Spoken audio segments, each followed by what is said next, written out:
Watu wa Mugirango, Bwana Yesu asifiwe tena. Wamama hoe! Wamama hoe! Vijana hoe! Asanteni. Wababaria, asanteni. Mheshimiwa Faruk Kibet, mimi sikuagi mtu wa maneno mengi, lakini naomba ndugu zangu wa Mugirango, ninaomba kwa heshima na unyenyekevu kabisa, naomba ninene na nyinyi mambo machache. La kwanza, nataka nitoe shukrani zangu za dhati kabisa kwenyu watu wa South Mugirango. Mulitupatia kiongozi mzuri. Wakati mimi niliingia bunge, vile mmeelezewa, mimi naitwa Bwire, ni mjumbe wa kutoka Taveta. Wakati mimi nilipoingia bunge, kusema ukweli nilikuwa sijui nitaanza wapi.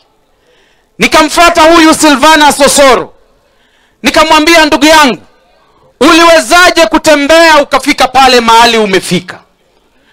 Silvana Sosoro aliniambia maneno haya, akaniambia, Bwire, Mwenyezi Mungu hana ubaguzi. Mimi ni yatima, nilikuwa mtu wa bodaboda, nilikuwa mtu wa kijijini kabisa, lakini Mungu amenipandisha hata leo na keti na William Samoei Ruto, rais wa Kenya. Akaniambia, Bwire, yule Mungu alitembea na mimi, mshikilie sana, huyo Mungu atatembea na wewe. Na mimi naweza sema nikisimama mbele yenu leo hapa, nilichukua maneno ya Silvana Osoro nikaeka kwa moyo wangu. Leo nikisimama hapa nimeona Mungu. Hata mimi mtoto wa kijijini ambaye nilikuwa mvuvi, eti leo na keti na naibu wa rais tent moja. Bwana Yesu asifiwe. Na mimi nataka niwakumbuke na niwaelezee, mama ambaye uko hapa, mzee ambaye uko hapa, wewe ambaye unamtumainia Mungu, vile Mungu alinikumbuka mimi, yule Mungu ambaye alikumbuka Silvana Sosoro, anaenda pia wewe kukumbuka kizazi chako, na Mungu atajitukuza katika maisha yako. Mheshimiwa Faruk, naomba niseme langu la pili. Kwa mara ya kwanza leo nimeongea kwa umati mkubwa. Nilipokuwa pale nikajiuliza, jamani, hawa watu wote mimi nitawaambia nini?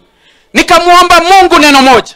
Nikamwambia, Mungu nisaidie, yale ambayo nitanena na mdomo wangu yawe baraka kwa watu wa South Mugirango.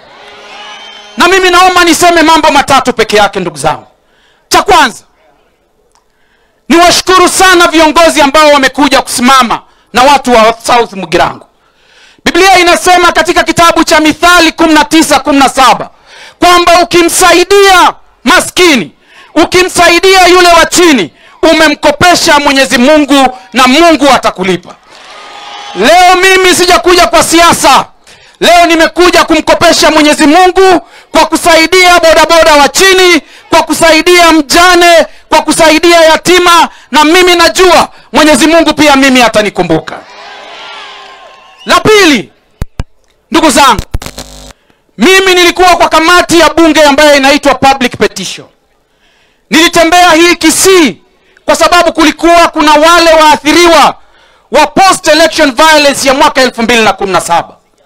Niliona vitu ambavyo sijaiona na macho yangu. Niliona watu kutoka hapa Kisii ambao hawana mikono, walikatwa mikono yao Naivasha. Niliona watu ambao wazee wanalia, hawajui watoto wao walitupwa wapi. Mzee mmoja Mkisii akaniambia, Bwire, tulikuwa tunachinjwa kama kuku. Leo nikisikia kiongozi ambaye alikuwa naibu wa rais anasimama mbele ya TV anasema eti yale ambayo yalifanyika mwaka 2007 ilikuwa ni kama Christmas, eti mwaka 2027 watafanya mara 10 ya hiyo. Ninamwambia, jamani, mbashindwe jamani. Hebu mwambieni huyo mkabila ashindwe, watu wa Kisii. Kwani mnamuogopa? Mnamuogopa? Mwambieni ashindwe katika jina la Yesu. Watoto wetu hawatakufa tena, wazazi wetu hawatakufa tena. Kenya itasimama, itakuwa moja. Na mimi mkiniona hapa hivi naongeaga kama mtumishi, lakini mimi ni Mkatoliki. Nimezaliwa na Mkatoliki, nikabatizwa Katoliki, na nimelelewa Katoliki, na nimefunga ndoa Katoliki.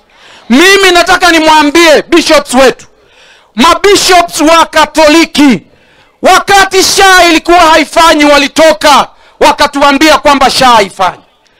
Wakati kulikuwa kuna matatizo na Gen Z walitoka. Wako wapi sasa saa hizi? Watoke wamkemee Mkabila ambaye anasema mwaka 2027 kutakuwa na vita na watu watauawa. Ako wapi jamani ndugu wa bishops wetu wa Katoliki waseme hayo? Mheshimiwa Faruk Kibet, wacha niseme jambo langu la tatu. Biblia inasema tukutane wote tusemezane, na ijapokuwa dhambi zetu ni nyekundu kama damu, atazifanya yeye Mwenyezi Mungu ziwe nyeupe. Mimi naomba niwaeleze kitu kimoja. Ukisoma katika Biblia, usome kitabu cha Mathayo mlango wa 27 mstari wa 15, utaona pale watu wawili. Pilato alikuja kwa umati kama huu, wakamletea Yesu. Pilato akaangalia akaona hao watu wana wivu. Pilato akawaambia, niko hapa na Baraba. Mnamtaka Baraba ama mnataka Yesu? Wale Wayahudi wakasema wanataka Baraba. Sasa mimi nataka niwaambie sifa za Baraba. Hapa Kenya mnajua yule mtu ambaye anaangalia wajane, anawaambia kwamba wao hawana shares. Mnamjua ama hamjui? Tuendelee ama tusiendelee? Tuendelee ama tusiendelee? Asante. Asante. Naibu wa rais amefika. Wacha tumpatie dakika moja. Hebu tupatiwe nyimbo tucheze wakati anaingia. DJ.